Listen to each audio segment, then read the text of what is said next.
Hey everybody, thanks for that intro. It's like correction on the pronunciation. We're Milieu Insight, and I'm the CEO of the company. And so we're gonna bring on our panelists now. They're just coming up, and I'll do a quick introduction of everyone we have on the stage today. So first, sitting next to me is Karl, who's the founder of SGAG and MGAG. We also have Siok, Hoon, who's the VP Mobile Marketing and Sales at Singtel, and Charles Tidswell, who's the VP JAPAC at Socialbakers. So I think we've got a really good panel to cover this topic. And so before we kind of jump into it, I want to kind of set a few ground rules in terms of the topic. So we want to talk about Generation Z. We want to talk about their consumption habits, who they are, and how kind of your organizations are dealing with reaching out to them and talking to them. But the first thing I want to do is just make sure we're all on the same playing field. So what is Gen Z? Because there's not a lot of agreement on the exact definition. Some people focus more on the years that they were born in. Well, most people do.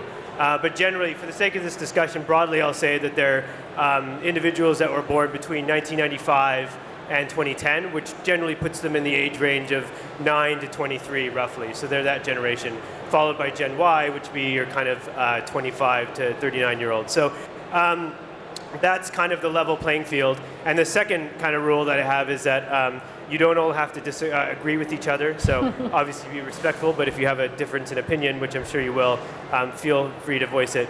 But the thing I want to start with today is just kind of maybe introduce yourselves in a couple of minutes to kind of kick off the discussion, and maybe talk about how your organizations are interacting with Gen Z. And I think as a starting point for the conversation, you all come from very different backgrounds. So an analytics company that helps organizations probably understand how to work with them versus a brand versus a media company. But when I think about companies that try to really target and try different tactics for reaching out and engaging with Generation Z, the one that always comes to my mind is June Airlines. Which is a failed French airline, an entire airline created to specifically to target Generation Z. That just in January they announced that they're shutting up shop. And so I think it's a good example. There are very good ways to speak to a specific generation with different values and different kind of consumption behavior. And there are also very bad ways to do it. And I think standing up an entire airline, primarily by putting hippies with Warby Parker glasses on to try and sell them tickets to fly across Europe is maybe not the best way of doing it. So maybe touch on that briefly when you guys kind of get into your discussions. What do you think are good ways and bad ways of kind of reaching the audience? But Karl, why don't you kind of start off with an intro and your thoughts on the topic? Hi everyone, my name is Karl. I'm the co-founder and CEO of Hatmill Media Group. We operate the brands SGAG in Singapore. Some of you would have seen our content over the years. So I founded SGAG first with my co-founder back in 2012 at the back of a classroom, and then we make a lot of funny stuff, I hope, and we make a lot of videos, and then in 2016 we went to Malaysia. We opened MGAG with the same methodology, with the same strategy to target young people on social media with fun content. That was a huge hit as well, and most recently in 2018 we opened in Philippines with PGAG. So we run a regional team. There are close to about 100 of us making a lot of videos, a lot of memes, a lot of Instagram stories. We run probably, I think, the largest Facebook page in Singapore, and so we interact with a lot of Gen Zs through our content, especially on platforms like Instagram, and we also employ a couple of Gen Zs. So just before I came for this panel, I had a few people attached to the company this week.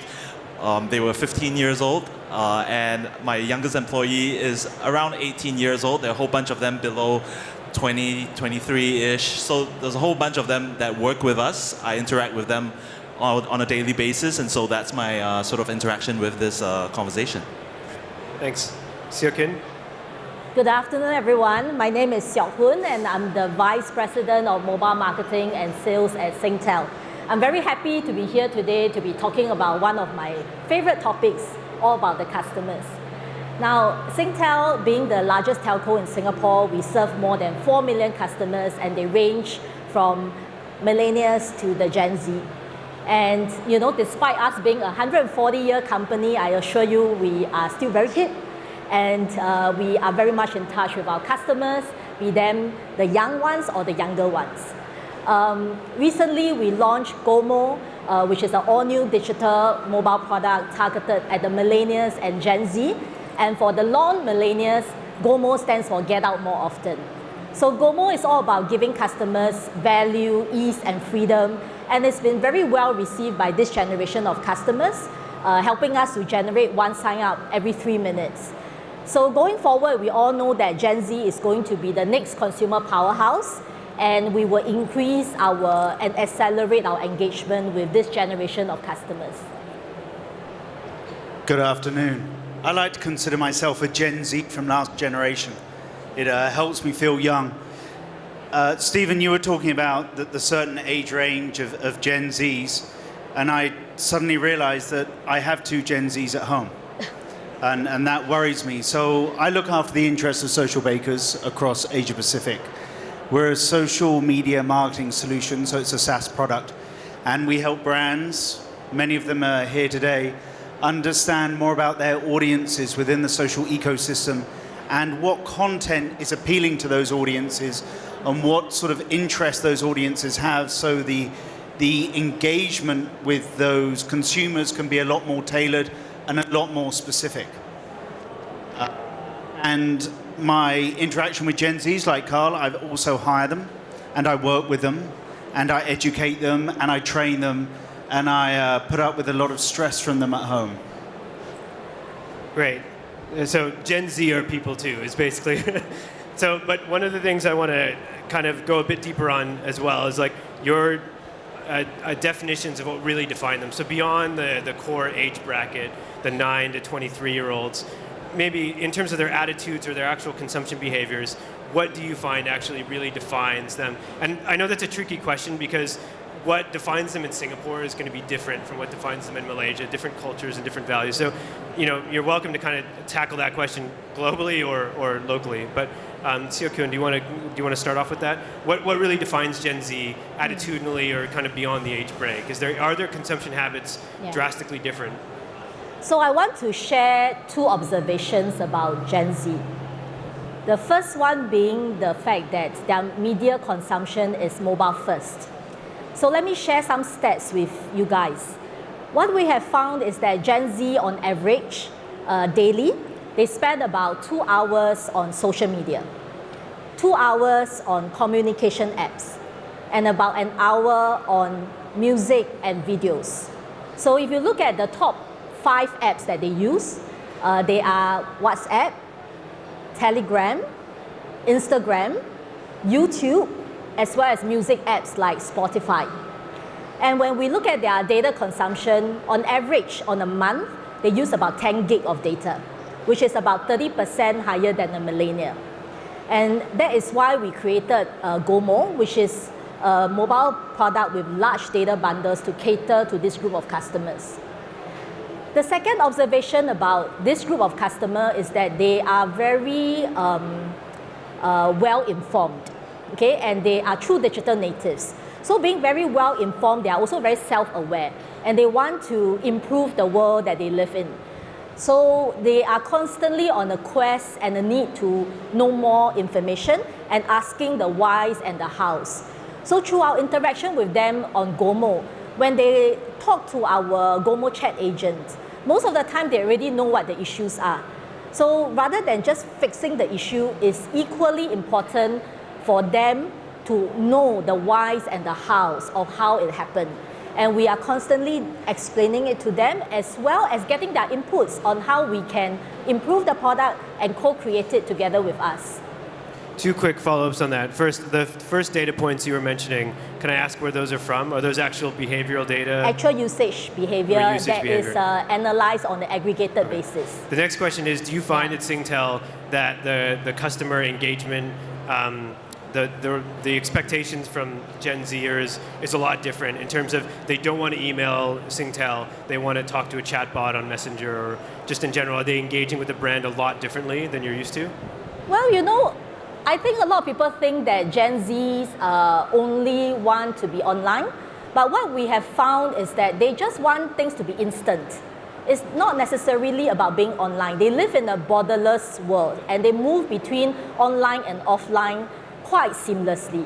So we, recently launched Unboxed, which is an unmanned pop-up store that integrates the online as well as offline shopping experience for customers. And that has again been well received by the Gen Z customer, because to them, if they can go online, they can retrieve their, they can complete the purchase offline, or if they go offline, they can retrieve their online shopping cart and complete the transaction as well. To them, that is very important because they're always on the move. Second thing about it being a pop-up store that we created is also the fact that it can go to where they live, work and play. And we are open 24/7, so it provides the kind of instant gratification that they are looking for. So they are not necessarily online, they just want it to be very instant and frictionless. Thank you. Karl, I want to ask you a question about content, or like the evolution of content. And Charles mentioned this earlier, that the types of content that Gen Z are engaging with, or that they appreciate, is maybe somewhat different. But SGAG's been running since, you said 2012, so 7 years. Have you found that there's been an evolution in the kinds of memes and jokes and stuff that people are finding really engaging on the site? Absolutely. I think content changes for us probably every 6 months or less. It keeps That evolving. fast. And it evolves on formats, topics, delivery methodologies. A lot of different things evolve. But I think the main thing we think about is, especially for Gen Zs, they are being born into an era where content is not consumed in a linear perspective, like how perhaps some of us in this room, when you were growing up, you had to sort of wait for your favorite show to come on at 8 p.m. You had to sort of wait for Phua Chu Kang, right? That was my favorite. And you were forced to watch ads in between, right? You had no choice. But in a lot of the Gen Zs, all the Gen Zs are being born into a world where everything is on demand, right? You click something on Netflix, that's a global award-winning show.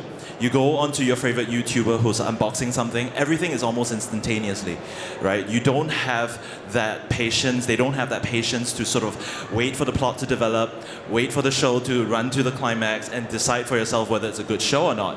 You literally have the first few seconds before they drop off, right? So if you look at the data and the research, they say that Gen Zs have 8 seconds of your attention before they decide or not whether to stay on. Millennials had 12 seconds before they decided or not to stay on. So you see that shortening attention span. And so a lot of the stories that you sort of write and you sort of develop need to be quick. They need to be, you need to get hooked immediately. If not, you're going to lose them, right? So we see that evolution happening quite a bit. And I reference it to a big Chinese show called The Palace of Yanxi, right? Yanxi Palace, that's a huge show, and I watched it on SQ just 2 days ago, and I'm not a big drama guy, but shit, within episode 1, oh my god, like, I gotta keep watching this stuff. So it's like a drug, right? And then without noticing, I was at episode 8 when I did, and I was like, whoa, this is like a drug. And I think in many ways, the consumption, especially on content on digital, is like a drug. You need to keep them hooked. You need to find ways to hook them in. You don't have the same kind of patience that you had with perhaps different generations across platforms like TV and maybe even radio or print. Everything needs to be fast, easily digestible, and you gotta have that hook. So one quick follow-up, and then I want to go over to Charles for a second. But just your opinion on the lowering of attention spans and the demand, and even on your point about instant gratification. Do you think that's a bad thing, or a kind of zero sum? Like that we're kind of moving towards consuming more shorter form content instead of longer form content, whether it's reading longer articles. Do you think that this is a bad thing, or good thing, or neutral? Well, if you think about it, it's not necessarily something that is an absolute. For example, people are still consuming movies, right? The Avengers is not a 2-minute video. It doesn't hook you within the first 8 seconds. But they know going in that that's going to be a completely different experience of consumption, right? So I don't think it's necessarily down to this. It's really the digital format that is maybe quite exclusive to some of these parameters. But storytelling at the core is less forgiving today. Right? Even with the latest X-Men, for example, you would see Gen Zs on Instagram, on Twitter, just kind of slamming the show, even though X-Men is sort of a global brand. It's a global show that's been around for years, and people, in my generation watching X-Men growing up on Cartoon Channel, perhaps I'm more forgiving, or maybe because we simply didn't have a choice to voice out. But today, we just look through the reviews of the latest X-Men show. The Gen Zs are slamming it, right? It's a crap show, don't bother. And I think the whole evolution of media and consumption has changed because of digital, social, and habit-forming patterns through the consumption experiences. Great.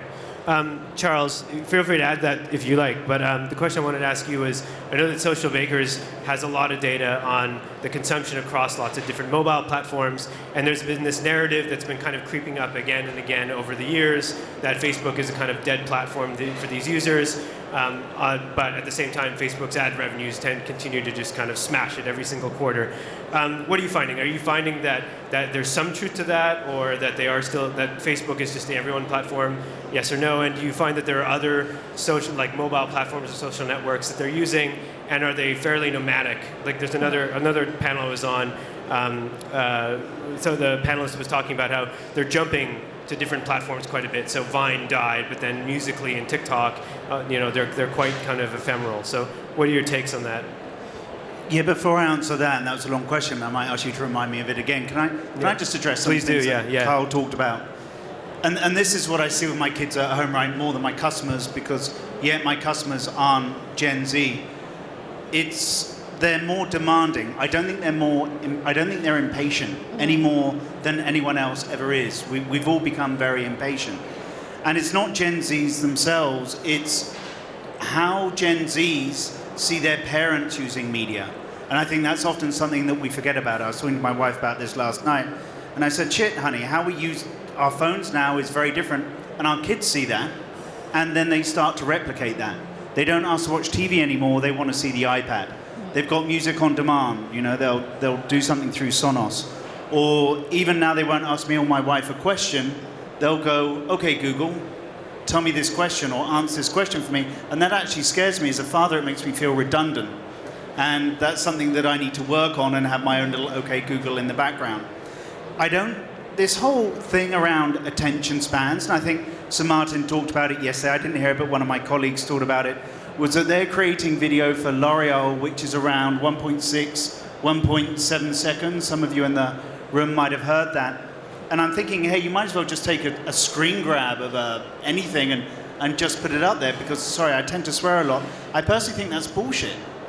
I really think that it's showing that the brands don't understand the consumer, which really frustrates me. And it's not, hey, male or female, or it's not around a certain age.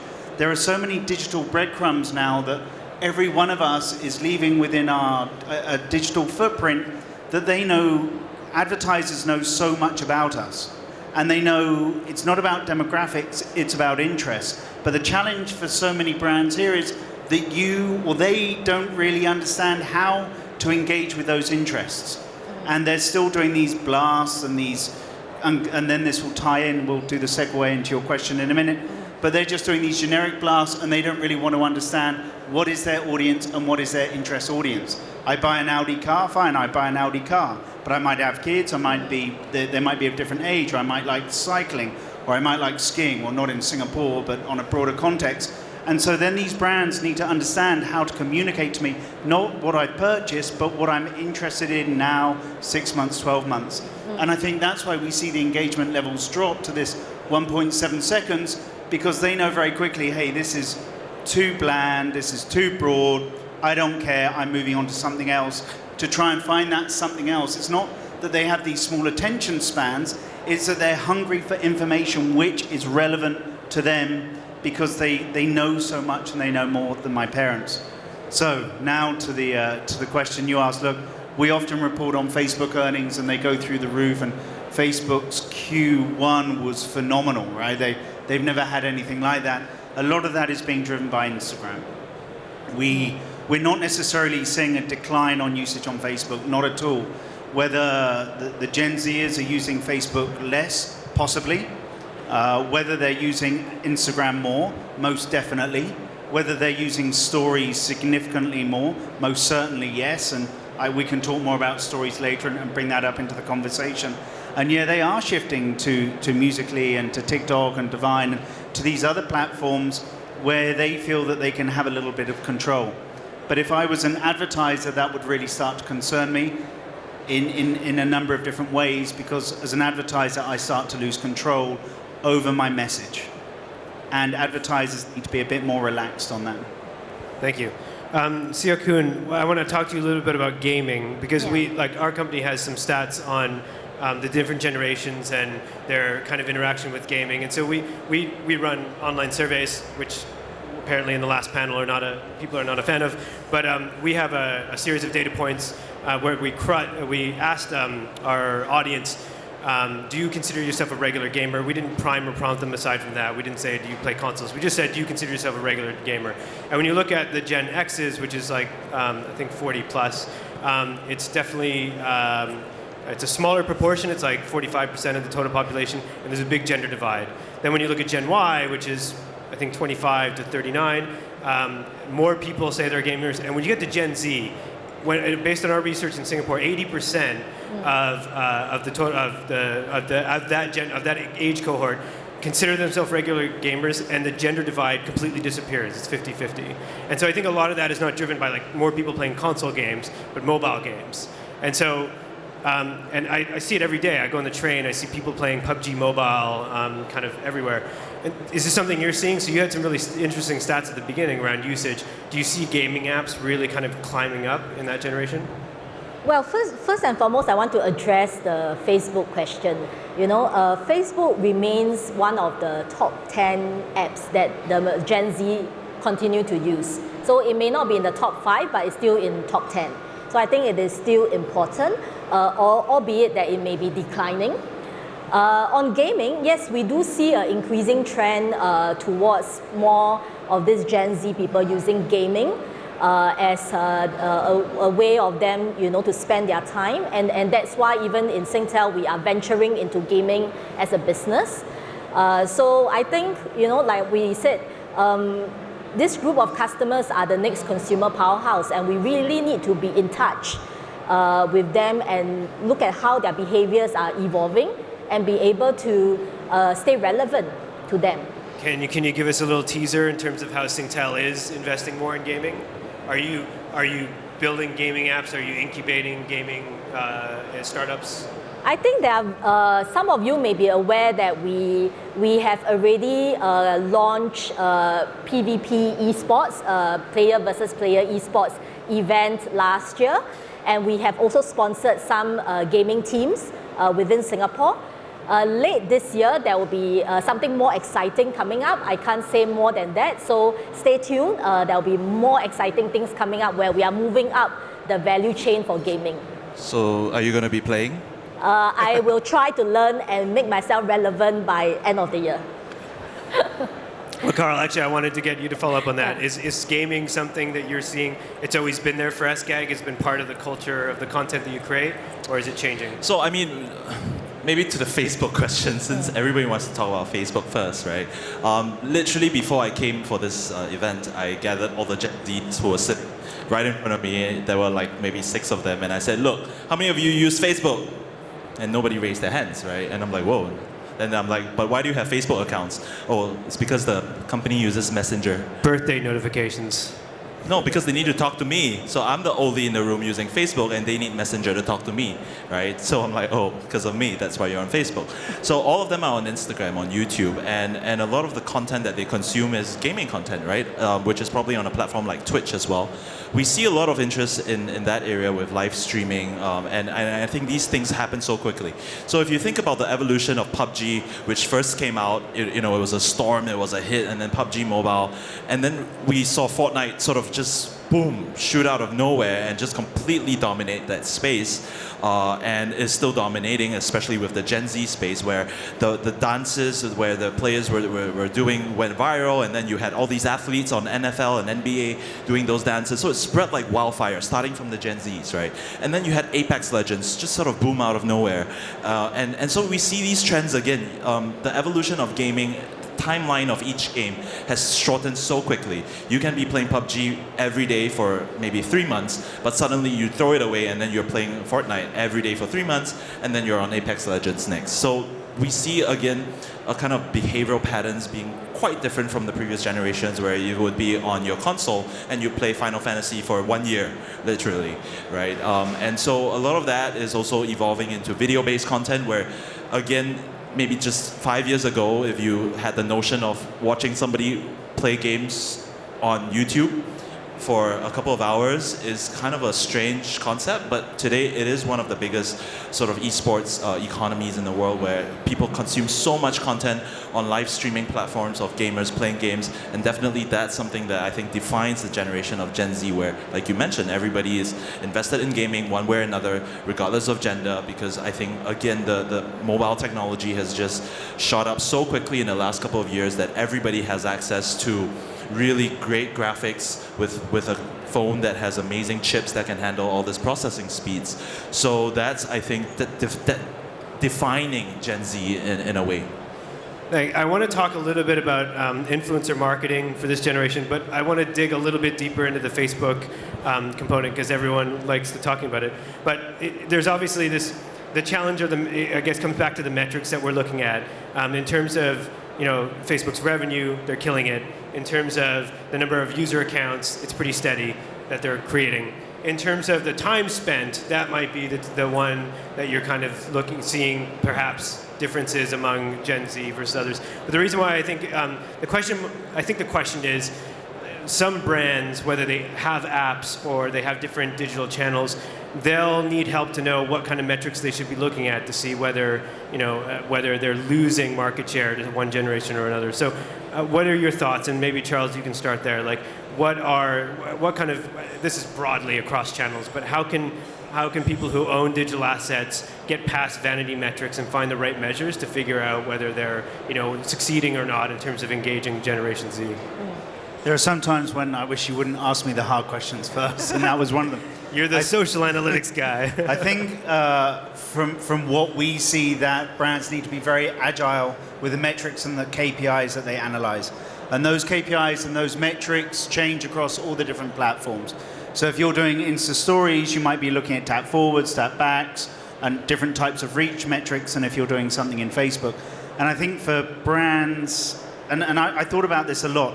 A lot of you in the sales and marketing, you're familiar with the inverted sales funnel, where you have awareness at the top and then the little golden nugget at the bottom is close won. I think that transition from awareness to close won that traditional marketers are familiar with is eradicated. I just don't think it's valuable anymore. And I think, as Karl said, people just switch around. They're here for 1 minute, here another minute, but then they're doing stuff in parallel to that. So obviously it's all about sales for the majority of brands, or subscriptions for brands like Singtel.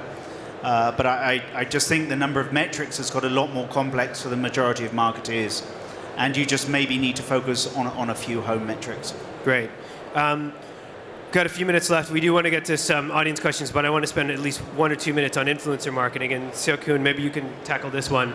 There's been a lot of kind of discussion, fairly heated, in terms of whether influencer marketing is effective. I think it's generally overgeneralized in terms of you can't just say it's effective or not, because it depends on how it's done, who it is, what category. But what has Singtel done to use influencer marketing, and how effective have you found it? I think if you look at the Gen Z, social media and influencers and word of mouth are a very important source of information for them, rather than the traditional media like TV, print, and radio. So also what is important to them is about authentic communication. So what we have found, for example, for Gomo, we have used a lot of social media and influencers to reach out to the customers. And to be very honest, when we first launched Gomo, we also had some teething issues. So rather than just talk about it, we actually used an influencer to create a rap video for us to explain the situation and by way of apology to the customers. And it turned out to be very well received by these customers. So Gen Z generally are very tolerant of brands who make mistakes if the mistakes are corrected. Thank you. We've got a few minutes left, about 5 minutes. I want to go to some audience questions. I'm going to randomly choose one that looks interesting. There was one that I just saw about parents. Yeah. So from a social well-being standpoint, should brands try to influence parents of Gen Zs instead of giving them all the power to dictate what they want? I'm not sure about that last part. But I think the question is, how much should they be going direct to Gen Z versus the parents? And I'll add to that, because now the next thing that everyone's talking about are actually the generation of my kids, which is Generation Alpha. And I'm just like, can we stop with the labels already? Which is Generation Alpha is essentially like 8-year-olds, but we're planning ahead here. But what do you guys think? I think, whether it's Gen Z or Generation Alpha, do you think that it's effective to kind of go around and influence through the parent? I assume it probably matters depending on the category, but what are your thoughts? And Karl, do you want to start?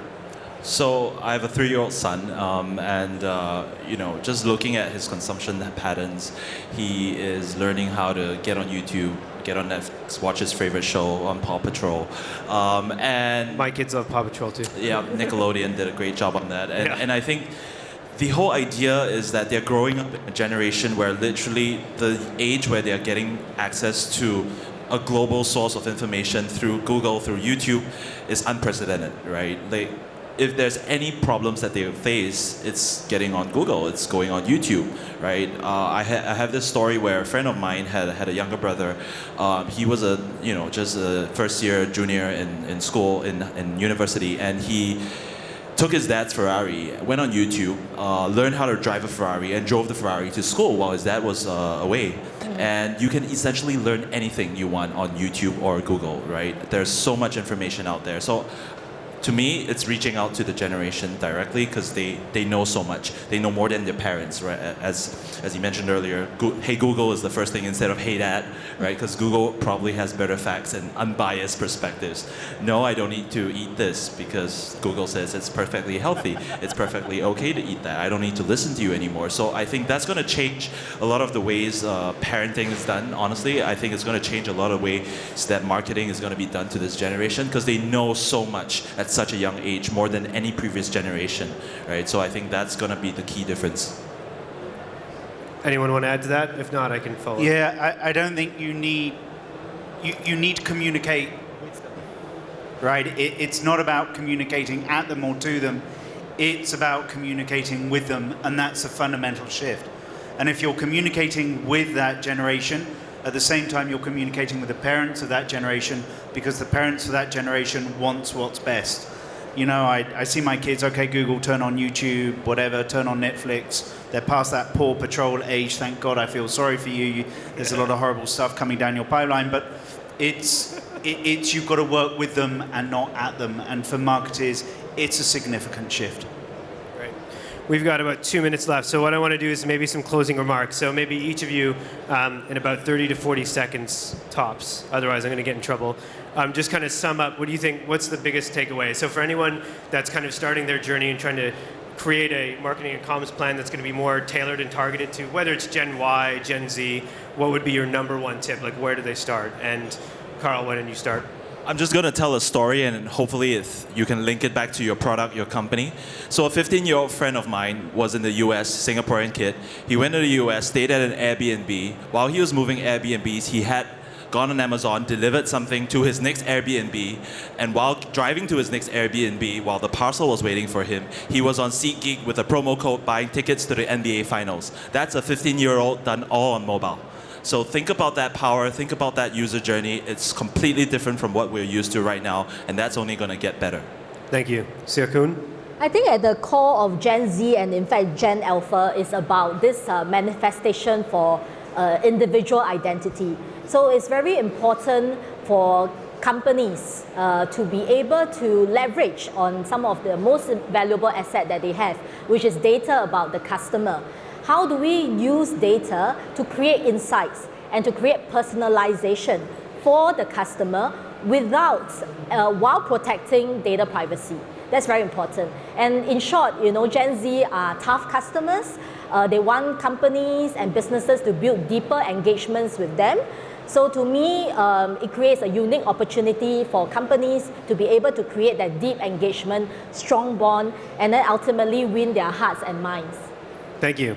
Yeah. Charles, you get the last 31 seconds. I'm counting. I believe that brands need to be a little bit freer in how they start to produce content for this generation.